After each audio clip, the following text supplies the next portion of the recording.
Good morning, everyone. I'm Jonathan Little. We are here on Wednesday. My schedule's all messed up, so I don't even know what day it is, but I looked it up a second ago. We're still a little bit under the weather, but that's A-okay. You're not always above the weather. You're going to find that whenever you keep a good schedule, you tend to not get under the weather. You tend to generally be happier. And you tend to be a little bit more with it. Most people get it in their minds that they can kind of do whatever they want. They can stay up late, they can go out partying, they can wake up early, they can work all night, they can lounge on the couch all day, kind of in a sporadic manner. And if I've learned one thing over the last, 10 or 15 years as a professional poker player, a traveling professional poker player, it is that you need to do your absolute best to get on a good schedule. Now, this is not actually that hard if you live a normal life, right? Like if you work a 9-to-5 job, you wake up in the morning, you do something in the morning, you go to work, you come home, you go to bed, you do it again, and then you get the weekends off, where hopefully you don't butcher yourself too much.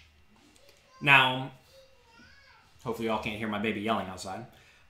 He's not yelling, he's talking. So once you are on a regular life, you really should just try to figure out ways to be productive and beneficial, and you need to take care of your body and your brain. That means that when you have a 9-to-5 job, you need to find some time for the gym.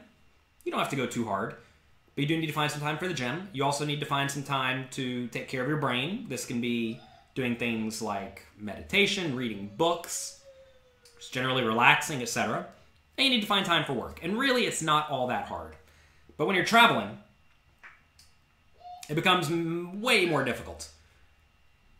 Jensen says, where can you reach out to me for business inquiries? support@pokercoaching.com. I read every email that goes through my support email because I love all of you and I care about all of you. So I read every email that comes through support. So if you want to tell me a story, feel free to send something in. If you write 20 pages, I may reply with one sentence. But I read every email that comes through. support@pokercoaching.com. Louis Philippe, good morning. Here every single morning. Nice. Louis Philippe tells me that he has a shop and they set up the TV and they watch A Little Coffee in the morning. They watch my videos. Actually, I don't know if they watch A Little Coffee, but they watch my videos. That's pretty cool that they do that. I met Louis Philippe at my breakfast in Montreal about a week ago. It was a lot of fun. It was great meeting everyone. Okay, so now, what about people who have a much more loose schedule? Now, I'll tell you my issue personally is that whenever I'm home, I have nearly a perfect schedule. Very, very close to perfect. I wake up at about 6:30 a.m. I have morning with my family. That includes, playing with Mr. James some. It includes being nice to my wife. It includes having a green smoothie. Then it's time to do a little coffee. At 9 o'clock, we do a little coffee. And then I work pretty hard until my wife gets home. Often that includes taking care of a few chores here and there. Often I'm going to get some of the chores done. Like I had to buy groceries this morning, so I bought groceries before a little coffee. I can do that before a little coffee starts. I have about an hour from 8:15 till 9 where I can do a few things. And then I have pretty much the rest of the day to work. And I realize that work often gets full. That time usually gets full because like today I have an Inner Circle webinar. You can find out information for that at pokercoaching.com/innercircle. I have that at 3 p.m. until it's done, which I probably need to wrap it up by 6 p.m. today, but that's a 3-hour webinar, right?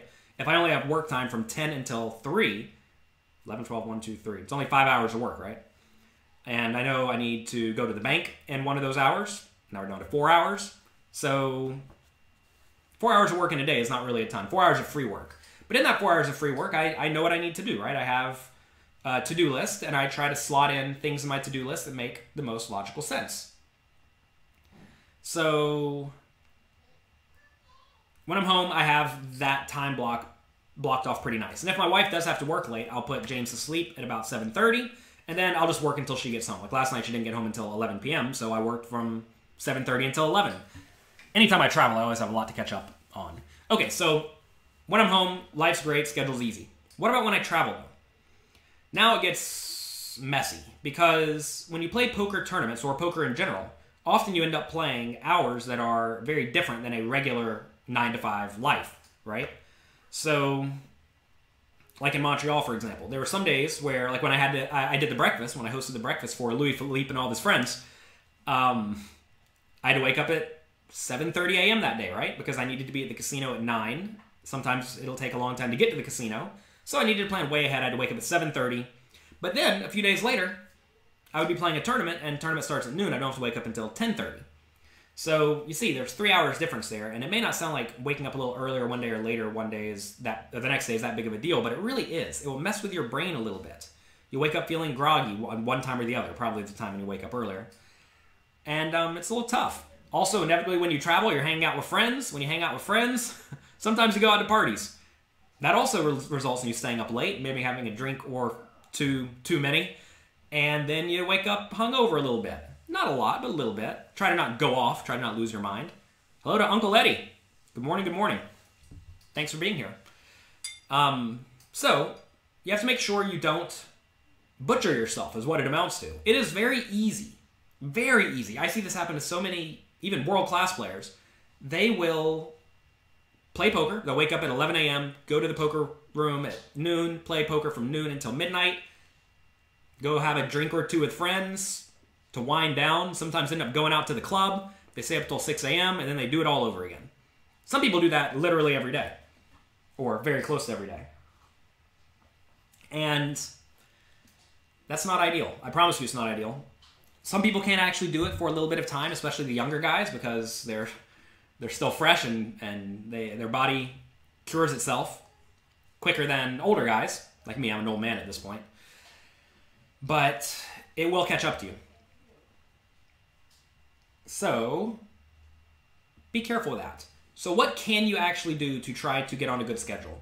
I think you need to do things to ensure there is structure. This can mean making sure you're at the gym every day at 10 a.m. 10 a.m. to 11 a.m. have gym time, right? That's just it. You do it. It's non-negotiable. And if you know it's non-negotiable, you will be there at 10 a.m. Kind of like a little coffee here, right? A little coffee show when I am at home is non-negotiable. It's just something I do. Kind of like you brush your teeth, right? It's non-negotiable. You take a shower. It's non-negotiable. You just do it. And you find time for it and you make it happen. For some people, going to the gym is non-negotiable. And I mean, for me, for a long time, it was non-negotiable. I just did it. And it was good and beneficial and useful. But, well, speaking of that, the idea of things being non-negotiable, now going to the gym is sort of negotiable to me because I have lots of other things going on. Really, business is hectic and I have other things going on. So, I don't necessarily go to the gym every single day anymore. And that's a bit of a problem. I'm not in as good a shape as I used to be. I'm still in fine shape, but not in as good a shape as I used to be. And I have to decide, is that a priority? It's important to determine your priorities and your goals because that will determine how you structure your schedule. So, what's important to you? Well, what's important to me is giving value to my fans, to my students, all of you. I want to give value to you. That's important. I want to do that every day in some meaningful way, as opposed to, you know, writing a book for a month and then you don't hear from me for a month, then I put a book out and you all read it and then you forget about me for 6 months, right? I mean, I'm not trying to necessarily do that. Also, I want to make sure I am bettering the long-term prospects of my business, and I want to make sure I hang out with my family. At this point, you notice I didn't really say take care of myself in there. And that's because I don't know why. Maybe I don't care that much. Clearly, though, you need to make sure you're taking care of yourself. And, you know, whenever I do these little coffee episodes, they're not just for me. They're for you, too. It's sort of like me talking about things in my life, getting it out there. I need to take better care of myself. I need to read more books. I need to go to the gym more. I need to meditate more. I need to keep myself sane. It's easy to go crazy whenever you're traveling and on a rough schedule, and you have to make sure that you take care of yourself. What is Mr. James up to? He's having breakfast. Mr. James has breakfast at 9 a.m. I tried to schedule a little coffee for a time when James would not be screaming, and whenever he's eating, he's not screaming. So 9 a.m. is his breakfast time. Congrats on the 100K win. It was 100K Canadian dollars, to be fair, so that's only 80,000 American dollars or something like that, but it's pretty good. He had a difficult time transitioning to a 9-to-5 job after being a freelancer. So, let's talk about that. A lot of people really want jobs that allows them to have a schedule where they can work whenever they want. But realize, though, you probably actually have a schedule. You just don't realize it, or you don't view it as a 9-to-5 schedule. So we already discussed the 9-to-5 schedule. You wake up, you go to work, you come home, you do it again. When you're a freelancer, or when you just have a loose schedule, like my business partners, I have a few business partners at this point, and they work whenever they want. That's one of the perks of the job, right? They can wake up, they can have breakfast with their kids, they can take their kids to school, they can work for 2 hours, they can go meet another kid for baseball practice, they can come home, they can take another kid to ballet, they can come home, they can work a little bit, they can work at nighttime, they can do whatever they want. And I don't really care as long as they get the job done. They can do exactly whatever they want. One of the perks of working for me is that I want stuff done, but I don't necessarily care when you get stuff done. So that's great for them, and that's great for a lot of freelancers, right? Like, say you need to write an article or take a photo of something or edit a video. As long as you get it done by the deadline, it just doesn't matter, right? So often people with freelance jobs don't understand that they do have a schedule. It's just not the regular routine schedule. It's kind of like if you're not on a diet with your food, you actually are on a diet. It's just not a good diet, right? If you're on a eat Doritos and fried chicken every day diet, well, that is your diet. As opposed to if you're on the green smoothie and bone broth diet, well, that's your diet. Prowl says, am I hiring? If you have a useful skill that can benefit my business, I am always hiring. Funny enough, one of my most new additions to the team, Al Hart, he just decided to make a push-fold app and say, hey, Jonathan, I made this push-fold app. I think it's good. What do you think of it? I said, it's great. He says, do you want to have it? Sure. Then he's made a few other programs for me. We have like a fold equity calculator. We have all sorts of tools that Al's made. And it became very clear to me he's a great engineer when it comes to designing programs, right? So I brought him on the team. He's great. He's a great worker, and I'm happy to have him. But I never would have even considered him, or anyone else really, unless they proved their value to me ahead of time. A lot of people come to me and say, hey, can I write an article for your website? These are not like spammy marketers. These are actual people. And I say, sure, let me see your work. And then they say, I charge $100 for articles. Will you pay $100 for articles? And the answer is obviously no. You need to provide at least some reference points, and you need to prove that you actually care and want to be part of the team. You do that by doing work, I'm not going to say for free, but by doing work that makes it clear that you care. And if you're doing something purely for the money, you're going to find that very often those people do not have a long, sustainable future working in whatever industry that is, because they only care about the money, they don't care about the industry, and doing the work because they love the work. In general. Of course, there are certainly exceptions. Let's see. You wish you could make as much in the afternoon as you could at night. It would make your life much more normal. Well, this is why I don't play poker whenever I'm at home, really, because the poker hours are late night hours, and late night hours mess up my mornings, and I want to have my mornings with my family. So I have priorities, right? I could have a different schedule if I had different goals. It's important to you to figure that out. And I realize I am sacrificing money to wake up at 6:30 a.m. with my family, because I'm not willing to sacrifice my sleep. I'm not going to play till 2 a.m. and then wake up at 6. I just don't want to do that. I know that sleep is vitally important, at least for me. And, you have to choose what you want. So, let's see. If you just save 20K, can you go straight to 2.5 from 1.2? You feel like there are too many recreational players who get lucky at 1.2. Dre, if you feel like too many people are getting lucky, what it implies is you're not very good at poker. You want people playing bad cards. They are going to get lucky sometimes. Your skill, one of the most vital skills at 1.2, is to not pay them off. I have a book, Strategies for Beating Small Stakes Poker Cash Games. It says very clearly you want to play with people who make mistakes. If people don't make mistakes, you're not making any money. So, play with people who make mistakes. And also, just because you have a bankroll does not mean you have the skills required to succeed in a particular game. For example, say you have $1 billion to your name. Because you're great at business. Pretty much the only way you're going to get $1 billion. But say you do have $1 billion, you're bankrolled for the $1 million buy-in one drop. Should you go play the one drop? Well, not if you're trying to be a winner at the field, right? Because clearly those are the best players in the world. You can play it for fun, and if you have $1 billion, 1,000 buy-ins, you know, you can splash around every year. There's nothing wrong with that. But just because you have money does not mean you are adequately skilled to move up.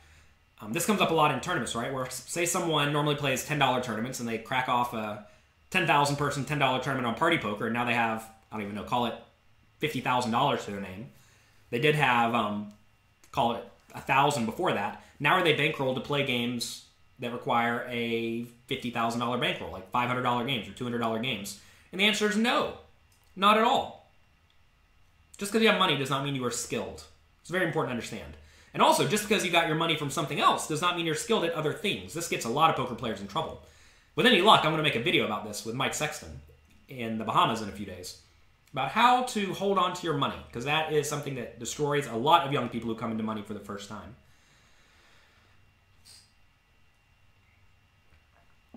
Let's see. You're concerned you're rusty about live poker, says Nick. I don't know what to tell you. Get in there, maybe play a tournament ahead of time. Maybe play around with chips ahead of time. Any recommendations? I mean, if you haven't played something in a long time, you will be rusty, and that's part of it. So, get practice. How do you know when to quit a session? And while building a bankroll, would you suggest a win cap of X big blinds? I have an article called The Bankroll Bible. You can find it at jonathanlittlepoker.com/bankroll. So go check it out. What's the best place to grind up a bankroll? Probably sit and goes, really. Just because they're an easy form of poker. And the small stakes are still soft. How did I meet Alex Fitzgerald? I don't really know. I don't know. I've always been aware of his work. I know I've watched tons of his training videos in the past, and I was... This is probably not right, but I remember working for Excelling at No Limit Hold'em, and I wanted to get great coaches to be involved. And first one off the top of my head was Alex Fitzgerald, and he was happy to write, and it worked out great. Can you beat turbo tournaments? It depends. Can you beat turbo sit and goes? It depends.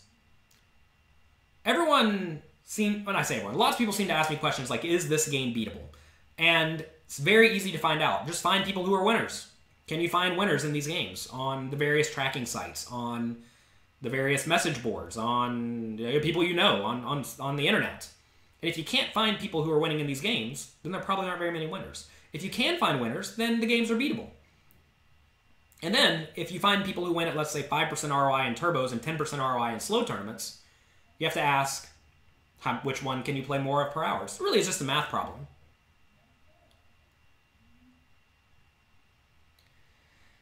Let's see. Fathead said you're having trouble 3-betting from the blinds with big hands. Oh, just do it. Also, we discussed this over at pokercoaching.com.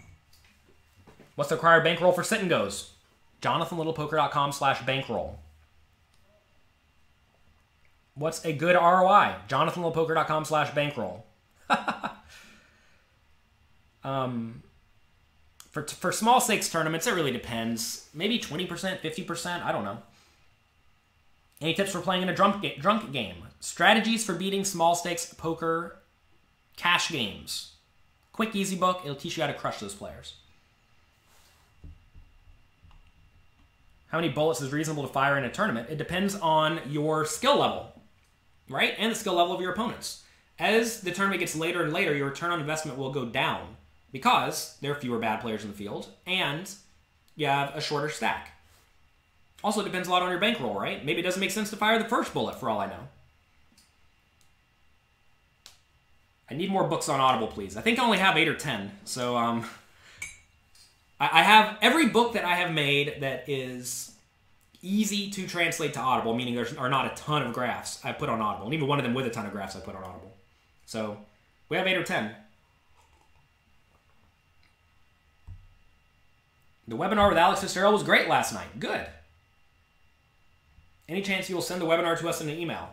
I did not plan on sending it to people in an email because it needed to be there. But go to support@pokercoaching.com, send them an email, and we will consider getting it to you. Back to scheduling. When you do have multiple schedules, because you have a poker life and a regular person life, you have to learn how to transition between them. And it's a bit of a balance, right? Sometimes you are playing hardcore poker. Sometimes you're playing hardcore life. And I know I do this. And it is difficult to know how to transition. And you can do a few things. Like, say you know you're going to be going to a place 3 or 4 time zones away. You can start getting on that sleep schedule before you leave. Say you know you're going to go play poker and you're not going to have a lot of time for business. Well, make sure you try to take care of your business ahead of time, or have someone at home who can take care of it for you. Whenever you come back home, try to be focused on your home life. Especially if you're playing poker and you're only playing poker, you're done when you're done, right? Don't go home and be pissed because you lost or ecstatic because you won. Try to be even keeled. Try to be a regular, nice person, because most people in the regular world do not understand people who are complaining about bad luck.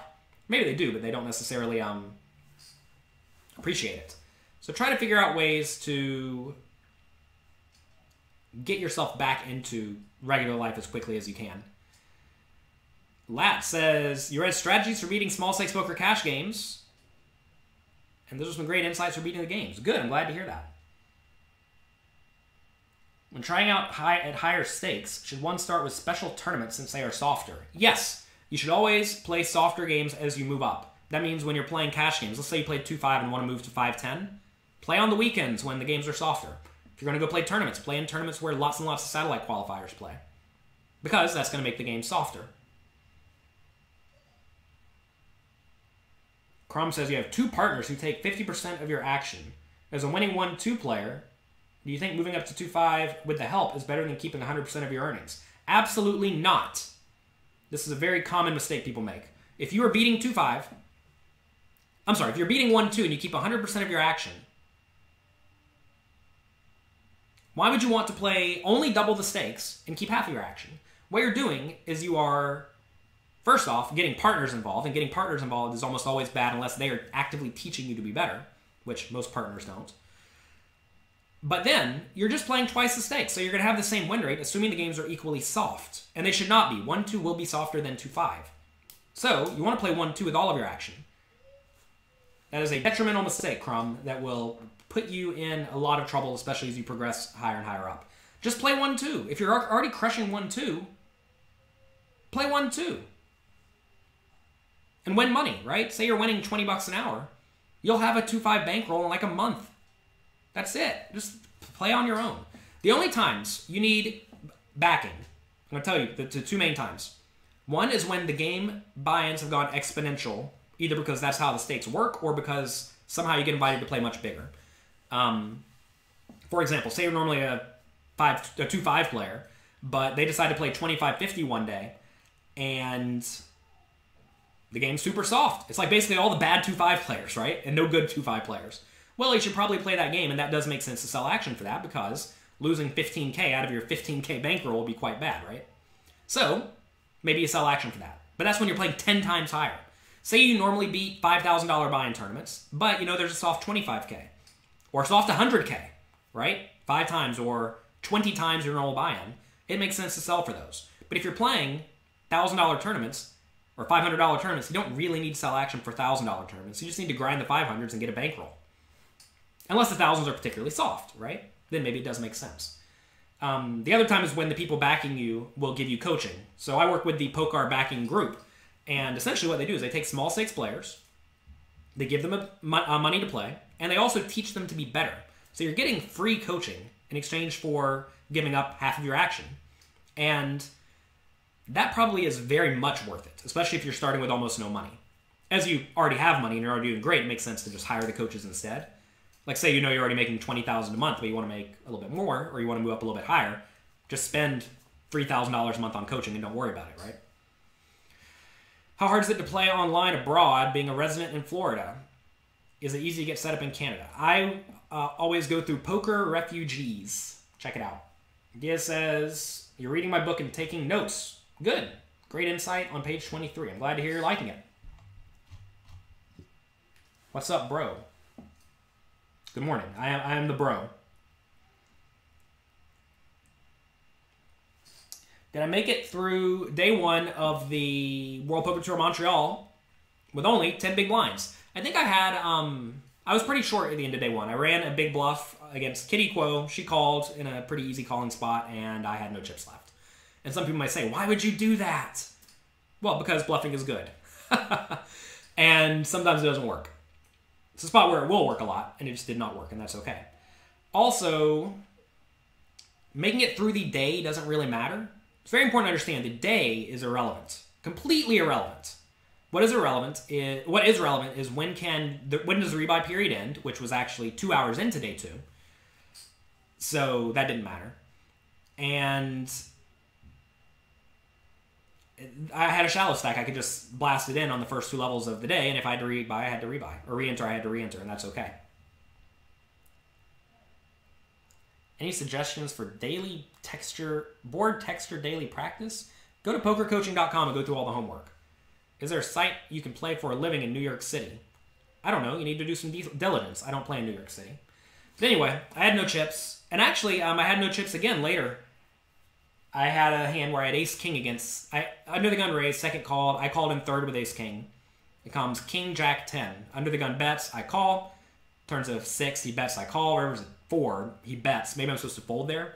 I actually called and I was left with about 10 big blinds as well. So that was a bit of a bummer.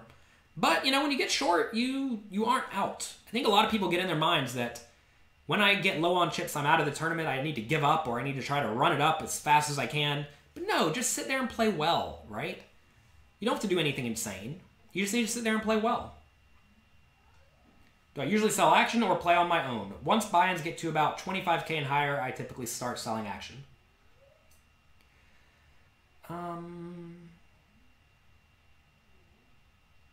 You feel like studying every day online and these videos make you get better. Well, yeah, being immersed in the poker world will make you better. I saw a quote from Jason Kuhn the other day on Instagram. It basically said, people ask, how do you get better at poker? Or how do you succeed? And essentially his answer was, live, sleep, eat, breathe, cry, devote your life to poker for 10 years.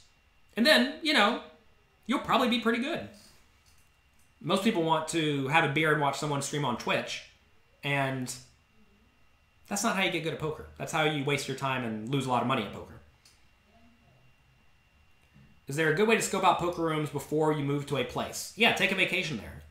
Every time anyone says, I'm thinking about moving to Vegas or LA or Florida or wherever to become a pro, first thing I say is, did you take a trip there and play there for 2 weeks? Most of the time people have a job that gives them 2 weeks vacation. Take 2 weeks, go there, play as if you are playing for a living, and figure out what you have going on, right? Do not just think, okay, I'm going to go become a pro in Vegas. I'm just going to hop in my car and drive there and get a house and set up and go. Because I know I can do it. That's a bad way to do it. Spend your vacation time to go and see if you can do it. If you even like doing it, you may find that you actually don't like playing poker 10 hours a day every day. A lot of people don't. They think they do. And they sure do love it whenever they're playing recreationally. But it's very important to realize there is a difference between recreational poker play, where you're playing 10 hours a day, 2 days per week, as opposed to professional poker play, where you're playing 10 hours a day, 6 days a week. So, understand the differences, and I suggest strongly that you get experience doing whatever you're going to do before you become a professional at it.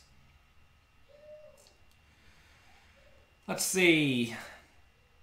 Scheduling. Again, going back to scheduling.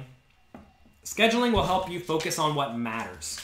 Once you determine your goals and what you want in life, you will be better able to figure out how to move your schedule around and structure your schedule so that you get what you want. And once you decide what you want to achieve, that's step number 1. Once you decide what step number 1 is, or once you resolve to do your step number 1, you decide, let's say I want to be a great poker player, or I want to be in great shape, or I want to be a good father. Once you decide 1 or 2 things that you really want to focus on, you can make that happen. A lot of people get it in their minds that they can't make things happen. But really, most things in life that you want are within reason. And once you set yourself up to going about doing that, you will, if that's what you actually want. The thing is, though, is that most people say they want something, but they don't really want it. They think they want it, and if it was free and easy, they'd take it. But most people don't actually want to do the hard work. Like, let's say you have a 9-to-5 job, right? But you hate it. And you're making, let's say, $20 an hour. If I was working a 9-to-5 job making $20 an hour, I can guarantee you, if I hated it, my goal, all of my free time would be devoted to figuring out a way to get out of that situation. Now, that means not going home and watching TV and having a beer. It means not going out with your friends on the weekend. It means working hard to get out of your situation. Now, I essentially did this when I was a young kid. And I actually liked my jobs. I was making $10 an hour at an airport as a kid. And it was a great job. I was going to college. I was working full-time, going to college full-time. Had a job at a comic book store, which I liked. But I realized I wasn't making a ton of money. And I was always trying to figure out ways to make more money. Because, I realized that money provided freedom. To some extent. People always say more money will not make you happy. But up to a point it does. If you don't have to go to a job that you hate just to survive, you're going to be happier. That's really it. If you're not enjoying what you're doing, you're not going to be happy. If you're a poker player, if you're a recreational player and you think becoming a pro poker player is what you need in your life, you may find that doesn't actually make you happy. And you need to find whatever makes you happy and then do it. But yeah, money does make a lot of things better. But once you get to a certain amount, it doesn't really. For example, if you're living in a regular city where things are not absurdly expensive, if you're making $80K a year, that's essentially infinite money. You can do everything any normal human wants. If you're living in an expensive city like, Manhattan or London or Tokyo or San Francisco or Dubai or somewhere like that, then, you need to make more money. But even then, once your mortgage is paid for and your food is paid for and you get a vacation or two each year and your kid's school is paid for and really your health care is paid for, all of these expenses, once these expenses are taken care of, you don't really need that much more money. I mean, think about it. Say a regular human spends $10,000 a year on disposable stuff, like going on trips, going to movies, goofing off, whatever. If you spend $50,000 a year on those things, 5 times as much as a normal person, you're goofing off pretty hard. But $50,000 isn't really a ton of money, right? If the average person in your area makes $50K and you're making $100, you essentially have $50K of goof-off money. And this $50K goof-off money you can be putting in your retirement account. You can be investing in businesses. You can be doing other things with that. But beyond that, imagine you start making $500K. Is it really going to change your life that much? It's probably not. What if you hated this $500K a year job and you loved your $100K a year job? Would you take that $500K a year job? Some people would immediately, and some people would not. I have learned that you probably should not, because it's not worth it. It's just not worth it. Your happiness is so valuable. This says, he liked my pokerography. Yeah, you can find that. JonathanLittlePoker.com/pokerography. It's a 20-something minute film about my life. At least my getting into poker and becoming a poker pro. Will you teach Mr. James poker? Eventually. It will not be his job, and if I have my say at it, but if he told me he wanted to become a poker player one day and he presented me results like I presented my parents, how can you say no? All right. Crum says, you hate your part-time job and want to quit. You're a backed house player at club games. Okay. What advice would I give? You pocket $3,500 to $4K a month playing monthly. Well, if you're making $4K a month, that's $50K a year. Assuming you're doing that at the casino, it's $50K a year. Are you saying you don't like that job? Are you saying you don't like being a house player? If you don't like being a house player, realize you're giving up the house money and you're going to make a little bit less money, and that's okay. If you are a prop player, let's say they pay you $10 an hour. I guess that is $10 an hour. 40 hours a week is $400 a week. So that's $1,600 a month if they give you $10 an hour to play. So if that is your job, you're making $1,600 from being a prop player, and then an extra $2,000 or $3,000 from playing. Just tell you to play more. But if you're saying you hate playing poker, then don't stop playing poker. Go get a regular job. Do something else. If you're saying you hate your real job, figure out a way to play poker in those hours and make those hours valuable. All you really have to do to shift from one job to another is just figure out a way to make that job, the new job, whether it's playing poker or investing in companies or working at a different place. You just have to figure out ways to... You have to figure out a way to enjoy your job more. Crum seems to really be afraid of risk. You play risk-free and keep 50% of your winnings. Why not play with risk and keep all of your winnings? This comes up a lot, right? Whenever I used to be a 5-10 to 10-20 player at Bellagio, I had to pick between playing 5-10 and making $110 an hour, or playing 10-20 and making $150 an hour. You may say, well, make $150 an hour. But the risk was gigantic. I would have almost no losing months ever at 1-2, or sorry, at 5-10, but I would have losing months at 10-20. So what is that worth? If you have a big bankroll, it doesn't matter. You don't care, right? Because you just know you're making more money. But if you are low on money, for whatever reason, first ask yourself, why am I low on money? A very important question. And then, if you're not low on money, you should probably just take the one that's higher variance. Like tournaments, right? Why do people play $10,000 and $25,000 buy-in tournaments? The variance is through the roof. They could just play $1,000 tournaments and play more often and make consistent money. But they're gambling to make more money, right? They're willing to give up peace of mind in exchange for making more money long term. Let's see. You were crushing 6 max hypers 10 months ago. Stars increased the rake and your win rate dropped like crazy. Yeah, well, that's what happens when the rate goes up. People who are winning lose money. When rate goes higher, when rate goes up, win rates go down. At least the winning players' win rates go down. Sometimes the bad players' win rates actually rise because good players quit playing. But losing players' win rate rise from negative 20% ROI to negative 10% ROI, right? So they're still losing, but often they're losing less. Rake's a funny thing. A lot of people think... Well, let's think about this, right? Let's say there's a game with 8 pros and 2 fish. 2 really bad players. And then all of a sudden the house decides to up the rake. What happens? Well, the marginal pros in that game, the worst pros in that game, will quit. Because they go from, let's say, winning 10% ROI to breaking even. Now, 3 or 4 pros quit out of the 8. Their seats get filled by more recreational players. And now, it's 4 pros and 6 recreational players. That could be better for everyone, besides the marginal pros. You're going to find a lot of people who are complaining about structures and whatnot usually are people who are struggling to make it without everything being in their favor. Now, of course, as a professional player, you want rake to be low.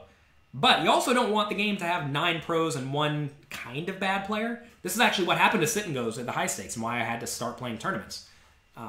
The games eventually became 9 pretty good players, or 9 great players, and then 1 pretty good player, and we were all breaking even with a tiny rake, like a 2% rake. So, if the game's not beatable, the game's not beatable. And you have to ask, do I care about beating the game, right? Most recreational players do not care about beating the game. Someone says, is that a chainsaw behind you? Oh no, this is a banana. This is a banana. Don't know why we have a banana here, but it's not. This is not a chainsaw. This is a banana. We're teaching James about letters. Banana starts with B. Chainsaw starts with C. Slightly after it. All right. Summer says, you had every intention of signing up to poker coaching and quitting after 7 days, but now you love the site and you're sticking around. Yeah, well, that's what happens. We trick you. We trick you by providing so much value that you would be silly to cancel.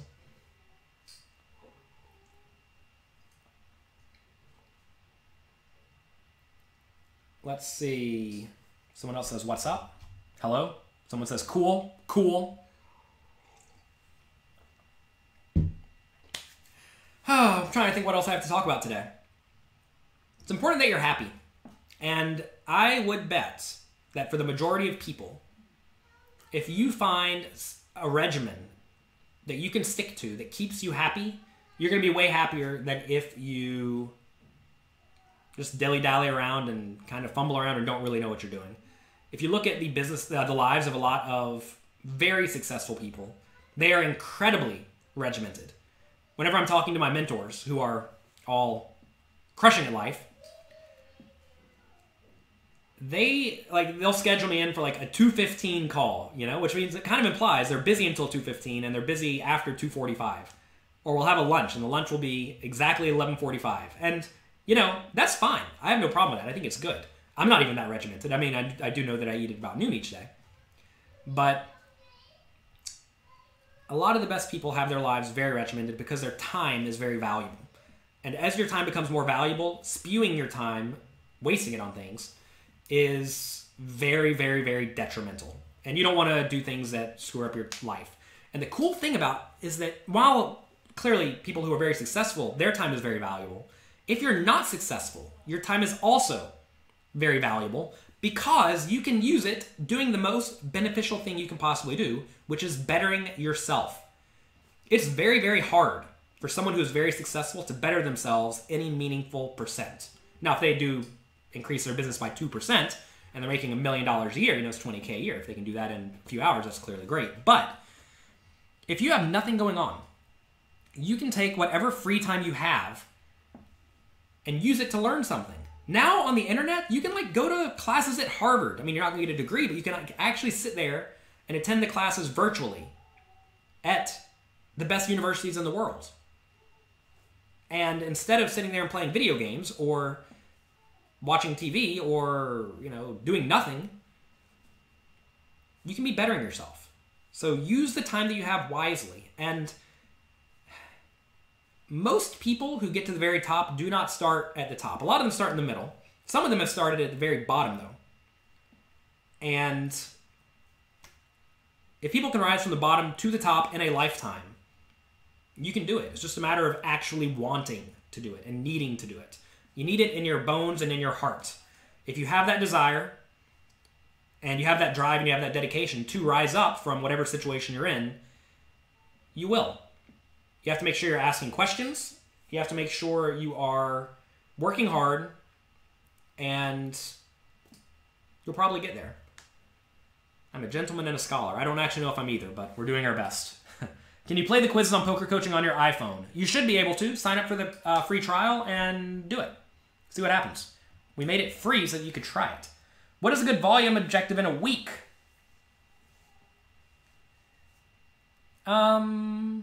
It depends on your situation, Louis Philippe. If you have a job, you really just have to ask, how much time do I have to devote to poker, and am I devoting as much time as I realistically can? I'm not going to say you need to have a specific number of hands or a specific number of hours, because I realize you have a job that is a real job, right? And that essentially means poker is part-time and for fun. Not necessarily like you're trying to lose, but you are doing it as a hobby. A serious hobby, but a hobby. And, for example, I have a serious hobby, Magic the Gathering, which I'm trying to push aside because it's not that beneficial to my life, because there's no money in it. It's just purely enjoyment. But in the past, I would devote 20 hours a week to it, 30 hours a week to it, because I loved it and wanted to be good at it, right? If that's what poker is to you, devote all your free time to it. I mean, whenever I was a kid working and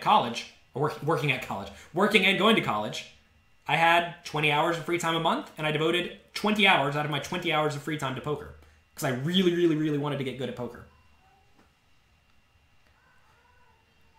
Let's see. What would I do here? Ace Jack in the big blind, 50 big blinds effective. 6 limpers, a mix of tight players with very wide ranges. If they all limp, I probably raise. Ace Jack's a good value hand. Do you know of a comprehensive guide to satellites? You have Bernard Lee's book, but it's only some good concepts, but not a full guide. No, I don't know of a full guide because honestly, satellites are not that difficult. They're really not a difficult game. Bernard Lee's chapter really is all you need. Play well, apply Bernard Lee's chapter, and you're good to go. Good question. 60 hours a week. My cap is less than a full-time player. JFed, I'm not sure what you're saying. I'm sorry. Does the logic on the poker coaching quizzes apply to tournaments and cash games? Yes, absolutely. Most of the quizzes, well, not most, but some of the quizzes are deep stacked, and most deep stacked situations apply to both cash games and tournaments. All right, I'm going to get going. I have a call in 15 minutes. Just debating whether or not I'm going to tell you what it's about. It's a secret. We're not telling you what it's about yet. Hope you have a great day. Enjoy yourselves. Is it possible to become a pro by only studying free information? Again, what is a pro? Some people make $25K a year, and they're happy as can be. Can you make $25K a year by studying legitimately nothing? Probably. You definitely can do it by studying a lot of free material. I mean, go to pokercoaching.com. If you sign up to pokercoaching.com and go through the whole site in a week and actually absorb it all, which you won't because there's too much, but if you did do that, yeah, you can make $25K a year almost immediately. But most people don't want to do the hard work. They don't want to go through it all, and so they don't do it. But anyway, if you do study a ton, you will be able to make at least some money per year. Now, will you be able to make 100K per year, 500K per year? Going back to what Jason Kuhn says, you have to eat, sleep, and breathe poker for 10 years straight, and that's when you finally start making the big bucks. All right, I'm going to go. Everyone asking questions about bankroll and poker, about bankroll and money, go to jonathanlittlepoker.com/bankroll. Almost all of your questions are answered there. Just tinker with the numbers, and you'll find the answer to your questions.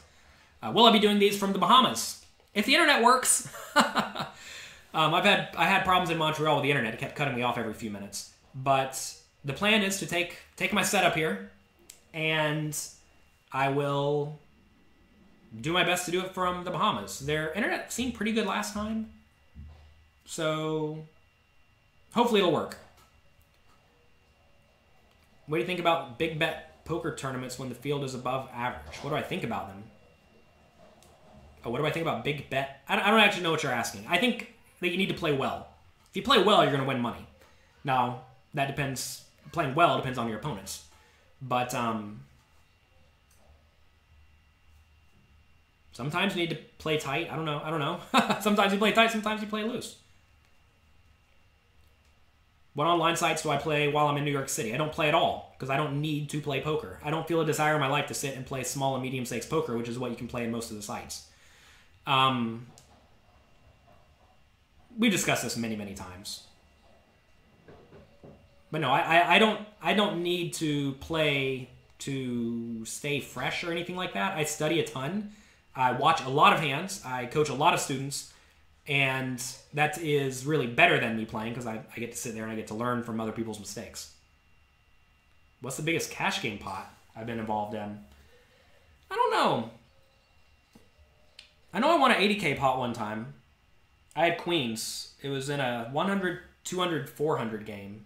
I had queens against an unknown hand. I think we got it all in on the flop. I think I 4-bet pre-flop, got it all in on the flop against the recreational player. We were playing four-handed. It was me, Andrew Roble, and two lawyers from New York City. It didn't work out too well for the two lawyers from New York City. So I know I won an 80K pot then. Oh, no. It was a 160K pot, because I won 80K on the day. I think I started with 40, doubled to 80. Then I doubled the 80 to 160. So I guess that was 100, or that was an 80K profit. I used to play 200, 400 PLO online. I would short stack it, and inevitably when you short stack it, sometimes you take your 8K, it goes to 16 or 32. Then you don't quit until the blinds get back around you, and you end up playing big pots sometimes then. So I don't know. What was my best reference for develop when coming up? Hiring private coaches. Without a doubt, if I did not hire all the private coaches I hired, I would not be where I am today. And I hired a lot of private coaches. I spent probably $25,000 on private coaches over the years. I have played with Roble. I used to play with Andrew Roble every day on Party Poker in the sit and goes. He used to tell me, or he told me many years later, they used to sit 2 to my right. You used to get to pick your seat and sit and goes. He would sit 2 to my right because I never defended my blinds in the early levels. My strategy was to just get to where the blinds were short and jam all in and call all ins better than everyone else. And that was good enough for 10% return on investment. But in the early levels, he said he used to crush me because he would raise from the button and I would fold way too often. So that's fun. I was just talking to Andrew yesterday whilst we were texting. We're going to meet up in Bahamas when we're there. So that'll be fun. Is it logical to have a shoving range with 25 to 30 big blinds from late position in early stages? No, I don't just open jam for that big of stack. I think min raising is way, way, way better. And you're probably better off doing that. If people raise in front of you, though, you should definitely be jamming. All right, I'm going to go. Have a good day. I'll be here tomorrow, I think. Yeah, I don't have to leave until about noon to go to the Bahamas. So, we're going to do that. Have a great day. Enjoy yourselves. Thank you for being here. If you like a little coffee, please share it with your friends. Retweet this, like this, subscribe. Do whatever they do on the internet to spread the word. I'm an old man. I don't know how the internet works anymore. But yeah, have a great day. Be nice to someone. And better yourselves. Today's little coffee was about bettering yourself. And Scheduling and using your time better will make you better. So have a great day. Follow, don't follow.